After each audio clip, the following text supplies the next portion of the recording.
नमस्कार, आप सभी का स्वागत है न्यूज ब्लास्ट में और आपके साथ मैं हूं दीपा बाफिला। खबरों की तरफ आगे बढ़ते हैं। विश्व जनसंख्या दिवस आज है। दुनिया को बढ़ती आबादी के प्रति जागरूक करने वाला आज का ये दिन है, विश्व जनसंख्या दिवस।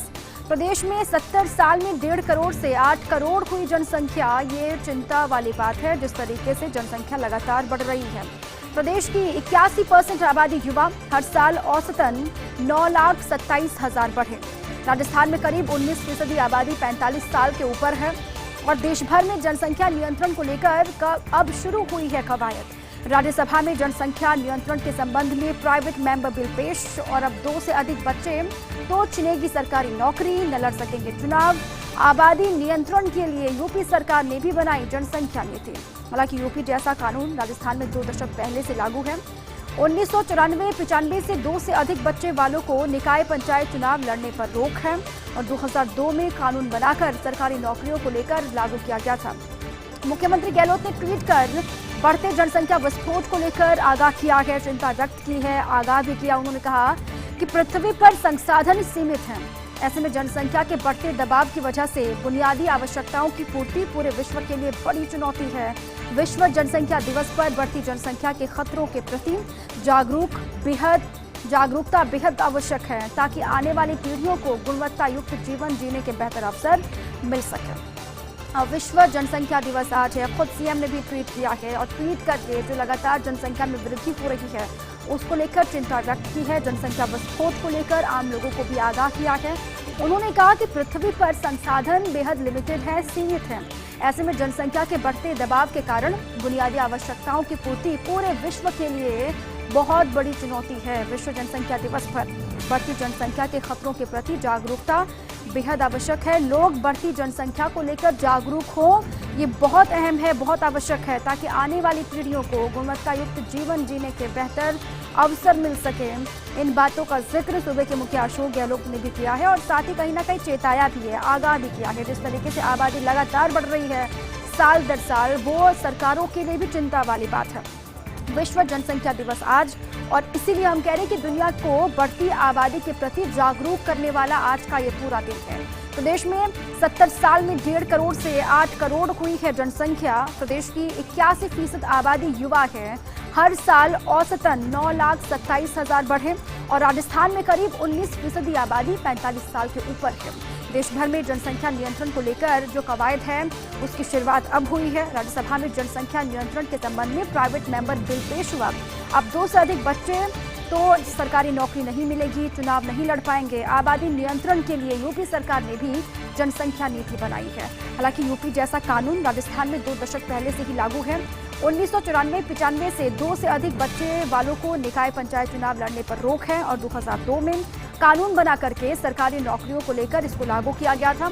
और खुद मुख्यमंत्री अशोक गहलोत ने आज के दिन जिस तरीके से जनसंख्या विस्फोट हो रहा है, जनसंख्या वृद्धि हो रही है, उसको लेकर चिंता व्यक्त की, आगाह भी किया। उन्होंने कहा कि संसाधन बहुत लिमिटेड है, सीमित है, ऐसे में जनसंख्या बढ़ती है तो परेशानियां खड़ी होंगी।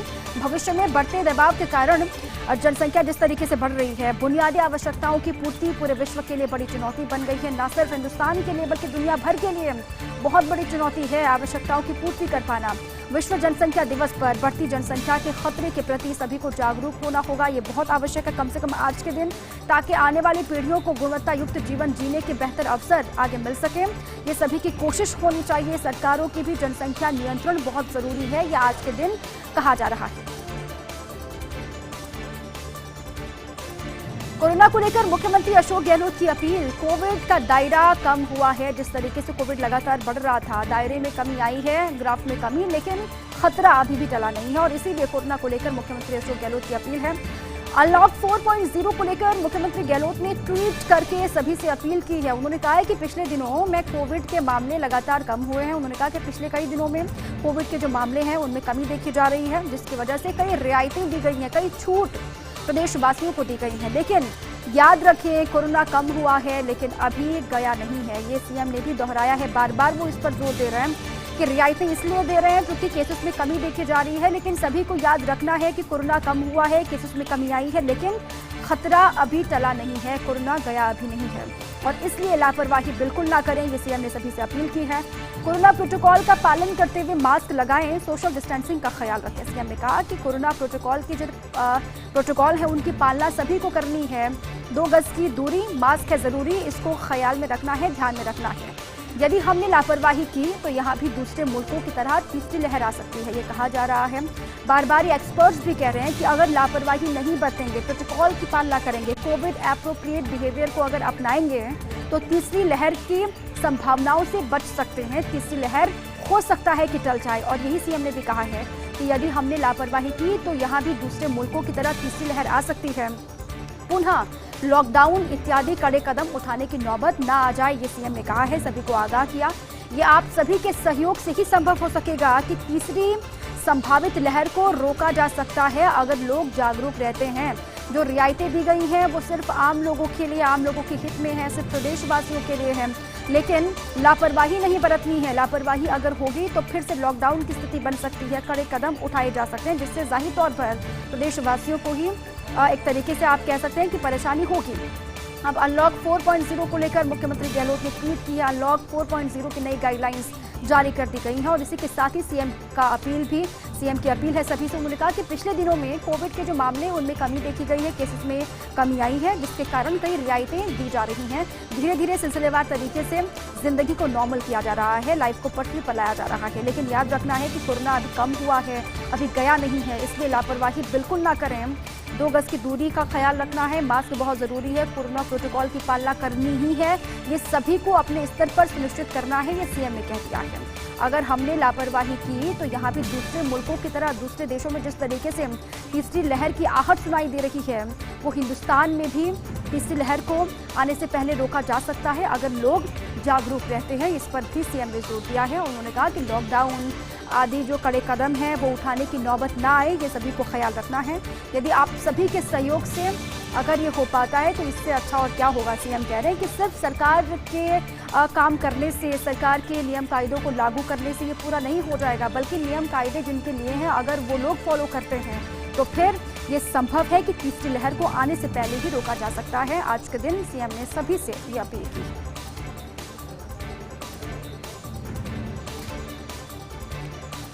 प्रदेश में अपराधों को लेकर डीजीपी एमएल लाठर का बयान। प्रदेश में लगातार बढ़ते अपराधों को लेकर डीजीपी एमएल लाठर का बयान भी सामने आया है। उन्होंने कहा है कि हर तरह के अपराधियों पर पुलिस प्रभावी कार्रवाई कर रही है। गत दिनों 5 साल की बच्ची का पिलानी में अपहरण करके दुष्कर्म हुआ। आरोपी अज्ञात था, बच्ची इतनी छोटी थी कि मुलजिम का हुलिया भी नहीं बता पा रही थी। पुलिस ने बच्चे को तत्काल चिकित्सकीय सुविधा उपलब्ध करवाई, उसका जीवन बचाया गया। पुलिस ने 150 अधिकारियों और कर्मियों को नियोजित कर न केवल कुछ ही घंटों में आरोपी की पहचान की, बल्कि उसे उसी रात गिरफ्तार किया गया। 11 दिन में कुशल अनुसंधान पूर्ण कर चालान पेश किया गया। घटना के 26वें दिन ट्रायल पूर्ण करवाकर आरोपी को मृत्यु दंड भी दिलवाया गया। इसी प्रकार चूरू में 4 वर्ष की बच्ची का उसी गांव के आरोपी ने अपहरण कर दुष्कर्म किया। पुलिस ने उसी दिन आरोपी को गिरफ्तार कर मात्र 4 दिन में कोर्ट में चालान पेश किया और 7 दिन में आजीवन कारावास की सजा उसे दिलवाई। आसिन भीलवाड़ा में दुष्कर्म कर हत्या के मामले में मुलजिम को पुलिस ने सफलतापूर्वक आजीवन कारावास के दंड से दंडित करवाया और जयपुर में एक के बाद एक दुष्कर्म की घटनाओं में शामिल मुलजिम सिकंदर उर्फ जीवाणु को पुलिस ने चिन्हित कर और तलाश कर गिरफ्तार किया, जिसे अंत में आजीवन कारावास के दंड से दंडित करवाया गया। थाना गाजी सामूहिक दुष्कर्म मामले में भी दुष्कर्म करने वाले 5 अपराधियों को आजीवन कारावास, वीडियो वायरल करने वाले अपराधी को आईटी एक्ट में 5 वर्ष के कारावास की सजा करवाई गई। अब लगातार जो अपराध बढ़ रहे हैं, महिला अपराधों में इजाफा हुआ है कोविड काल में, इसको लेकर बीजेपी हमलावर है, ये कहा जा रहा है। लॉ एंड ऑर्डर की स्थिति ठीक नहीं है राजस्थान में। अब इसी को लेकर बयान दिया है डीजीपी ने। उन्होंने कहा है कि अपराधों को रोकने के लिए लगातार टीमें गठित की जा रही हैं, प्लानिंग हो रही है, अपराध प्रदेश में कम से कम हो, ये लगातार कोशिश भी है और इसीलिए उन्होंने कहा कि हर तरह के अपराधियों पर पुलिस प्रभावी कार्रवाई कर रही है। बीते दिनों 5 साल की बच्ची का पिलानी में अपहरण करके दुष्कर्म हुआ, उन्होंने डेटा बताया है एक तरीके से। उन्होंने कहा कि आरोपी अज्ञात था, बच्ची इतनी छोटी थी कि मुलजिम का हुलिया भी वो ठीक से बता नहीं पा रही थी। पुलिस ने बच्ची को तत्काल चिकित्सकीय सुविधा उपलब्ध करवाई, उसका जीवन बचाया गया। पुलिस ने 150 अधिकारियों और कर्मियों को नियोजित कर न केवल कुछ ही घंटों में आरोपी की पहचान की, बल्कि उसे उसी रात गिरफ्तार भी किया गया और महज 11 दिन में कुशल अनुसंधान पूर्ण कर चालान पेश किया गया। और घटना के 26वें दिन ट्रायल पूर्ण करवाकर आरोपी को मृत्युदंड भी दिलवाया गया, ये कहा है डीजीपी ने। उन्होंने एक आंकड़ा भी पेश किया है और इसी प्रकार चूरू में 4 साल की बच्ची का उसी गांव के आरोपी ने अपहरण करके उसके साथ दुष्कर्म किया। पुलिस ने उसी दिन आरोपी को गिरफ्तार कर लिया और मात्र 4 दिन के भीतर कोर्ट में चालान पेश किया गया। 7 दिन में आजीवन कारावास की सजा उसको दिलवाई गई। आसिन भीलवाड़ा में दुष्कर्म कर हत्या के मामले में मुलजिम को पुलिस ने सफलतापूर्वक आजीवन कारावास के दंड से दंडित करवाया और जयपुर में एक के बाद एक दुष्कर्म की घटनाओं में शामिल मुलजिम सिकंदर उर्फ जीवाणु को पुलिस ने चिन्हित करके उसकी तलाश कर उसे गिरफ्तार किया और जिसे अंत में आजीवन कारावास के दंड से दंडित किया गया। थाना गाजी सामूहिक दुष्कर्म को लेकर कई सवाल भी खड़े हुए। उन्होंने कहा कि थाना गाजी सामूहिक दुष्कर्म मामले में भी दुष्कर्म करने वाले 5 अपराधियों को आजीवन कारावास और वीडियो वायरल करने वाले अपराधी को आईटी एक्ट में 5 वर्ष के कारावास की सजा दिलवाई गई है। लगातार लॉ एंड ऑर्डर की स्थिति बेहतर हो, अपराध कम से कम हो, यही कोशिश है प्रशासन की, ये डीजीपी अमल लाठर ने कहा है।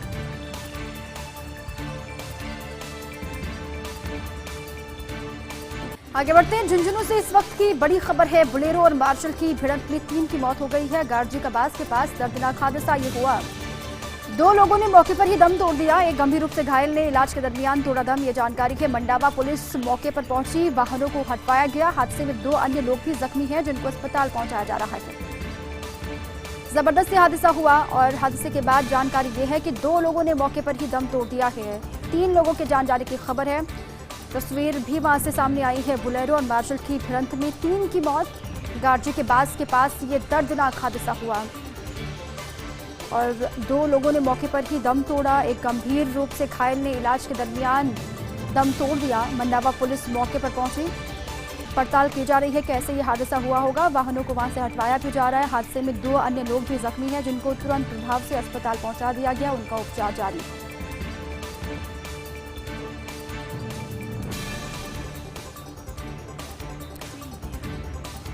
हादसा भयानक, जिसके बाद 2 लोग मौके पर ही 2 का निधन हो गया। तुरंत पुलिस को इत्तला की गई, पुलिस को सूचित किया गया। पुलिस भी पहुंची मौके पर। पड़ताल वहां पर पुलिस के अधिकारी कर रहे हैं कि आखिर कैसे ये भिड़ंत हुई होगी, कैसे ये हादसा हुआ, तेज रफ्तार या फिर अनियंत्रित होकर, क्या वजह हादसे के पीछे, जिसकी पड़ताल। लेकिन उससे पहले जो 2 गंभीर रूप से घायल हैं उनको अस्पताल पहुंचाने की प्राथमिकता है, उनकी जान बचाने की प्राथमिकता।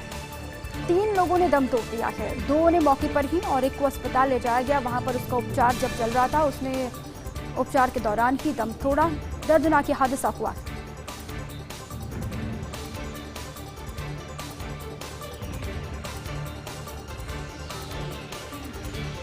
आज से वीकेंड कर्फ्यू खत्म, 11 बजे से नाइट कर्फ्यू लागू होगा। प्रदेश में कोविड अनलॉक 4.0 की नई गाइडलाइन जारी हो चुकी है। रात 8 बजे तक खुल सकेंगे सिनेमा घर और बाजार। ये जानकारी बहुत महत्वपूर्ण है नई गाइडलाइंस को लेकर कि रात 8 बजे तक खुल सकेंगे सिनेमा घर और बाजार। सिनेमा घरों में प्रवेश के लिए वैक्सीनेशन की अनिवार्यता है। सिनेमा घर में जो लोग जाएंगे मूवी देखने के लिए, प्रवेश के लिए ये जरूरी होगा कि वैक्सीनेट वो हो चुके हैं। बाहरी राज्यों से आने वालों की जांच रिपोर्ट निगेटिव जरूरी नहीं है। बाहरी राज्यों से आने वालों की जांच रिपोर्ट जरूरी नहीं। और रेस्टोरेंट से 24 घंटे होम डिलीवरी। शादियों में 50 लोगों को मंजूरी दी गई है। शादी के दौरान सड़क पर बारात निकासी की अनुमति नहीं होगी। और स्कूल, कॉलेज, कोचिंग संस्थान, रैलीज, मेलों पर फिलहाल के लिए पाबंदी लागू रहेगी। आउटडोर, इंडोर खेल सभी सुबह 6 बजे से शाम को 8 बजे तक अनुमत इसके लिए किया गया है। सिटी मिनी बसें सुबह 5 से रात को 10 बजे तक चल सकेंगे, इसके लिए भी परमिशन दे दी गई है। लेकिन अधिकतर रियायतों में वैक्सीनेशन की अनिवार्यता रखी गई है। जो रियायतें दी गई हैं, जो छूट, बार बार हम भी आपसे यही कह रहे हैं कि रियायतें आपको जरूर मिली हैं, लेकिन वैक्सीनेट होना प्राथमिकता है, अनिवार्य है। अधिकतर रियायतों में वैक्सीनेशन की अनिवार्यता रखी गई और सरकारी कर्मचारी, अधिकारी, प्रतिनिधियों की जिम्मेदारी भी तय कर दी गई है। जो सरकारी कर्मचारी हैं, जो अधिकारी हैं, जो प्रतिनिधि हैं, उनकी जिम्मेदारी को तय किया गया। कोरोना गाइडलाइन की पालना करवाने को लेकर जिम्मेदारी उनकी तय हुई है कि आप अपने इलाके में लोगों को जागरूक करेंगे। सरकारी कर्मचारियों को भी कह दिया क्या कि जिम्मेदारी आपकी भी बनती है। जो अधिकारी हैं उनको भी जिम्मेदारी दे दी गई। जो जनप्रतिनिधि हैं उनको भी ये कह दिया गया कि आप भी अपने अपने इलाकों में, अपने अपने क्षेत्रों में लोगों को जागरूक करें कोरोना के प्रोटोकॉल को लेकर भी और वैक्सीनेट होने के लिए भी, वैक्सीनेशन के लिए भी। कोरोना गाइडलाइन की पालना करवाने को लेकर सभी को उनकी जिम्मेदारी बता दी गई है। फर्स्ट इंडिया की खबर का बड़ा असर हुआ है। आरटीपीसीआर निगेटिव जांच रिपोर्ट से रोक हटाई गई है। फर्स्ट इंडिया की खबर पर यह बड़ा असर। आरटीपीसीआर निगेटिव जांच रिपोर्ट से रोक हटाई गई। फर्स्ट इंडिया न्यूज ने 6 जुलाई को प्रसारित की थी खबर। आरटीपीसीआर नेगेटिव जांच रिपोर्ट की अनिवार्यता से आ रही परेशानी और प्रदेश में आने वाले यात्रियों को एयरपोर्ट पर परेशानियों का सामना करना पड़ रहा है, ये खबर हमने प्रसारित की थी। आरटीपीसीआर रिपोर्ट अनिवार्यता के चलते आने वाले यात्रियों की संख्या काफी कम है और इस वजह से फ्लाइट से आने वाले पर्यटकों की संख्या में भी नहीं हो रही है बढ़ोतरी। ये चिंता साफ तौर से उजागर की गई थी फर्स्ट इंडिया की तरफ से। राज्य सरकार ने पर्यटकों की पीड़ा समझते हुए हटाई आरटीपीसीआर की अनिवार्यता और अब केवल फर्स्ट डोज लगवा चुके यात्री बिना आरटीपीसीआर जांच के राजस्थान आ सकेंगे। ये रास्ता साफ कर दिया गया है। यात्रियों के लिए भी जो परेशानी उनके सामने नेगेटिव रिपोर्ट को लेकर आ रही थी वो अनिवार्यता को खत्म कर दिया गया और अब महज फर्स्ट डोज अगर उन्होंने वैक्सीन की ले ली है तो वो यात्री बिना आरटीपीसीआर जांच के आ सकेंगे राजस्थान। अब उनके लिए ये राजस्थान आने का जो रास्ता है वो साफ कर दिया गया। ये खबर हमने प्रसारित की। अब उसी खबर पर ये बड़ा असर होता हुआ दिखाई दे रहा है। और इसी के साथ ही न्यूज ब्लास्ट में अभी के लिए बस इतना ही। खबरें लगातार जारी हैं। आप रहिए फर्स्ट इंडिया के साथ। नमस्कार।